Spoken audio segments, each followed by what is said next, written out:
बुखारी मुस्लिम दोनों में हदीस है, नबी सल्लल्लाहु अलैहि वसल्लम ने फरमाया, मुआज़ इब्न जबल कहते हैं कि मुझे पीठ के पीछे सवार किया हुआ था आपने,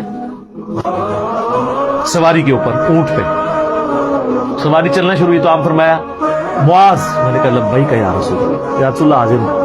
फरमाया कि मुआज़ मैं तुमसे मोहब्बत करता हूँ। हाँ तो या रसूलल्लाह मैं भी आपसे मोहब्बत करता हूँ। फिर थोड़ी सवारी आगे की, आपने कहा मुआज़, कहा लब्बैक या रसूलल्लाह। मुआज़ जानते हो कि अल्लाह ताला का अपने बंदों पे क्या हक है? या रसूलल्लाह आप बेहतर जानते। आप फरमाया कि अल्लाह का अपने बंदों पे ये हक है कि उसका बंदा अपने अल्लाह के साथ किसी को शरीक न ठहराए और सिर्फ उसकी इबादत करे। और फिर जब सवारी थोड़ी और आगे की, आपने कहा मुआज़ लब्बैक या रसूलल्लाह। जानते हो जो बंदा ये कर ले कि अल्लाह की इबादत करे, उसके साथ किसी को शरीक न ठहराए, फिर उस बंदे का अपने अल्लाह पर क्या हक है? ओए हाय,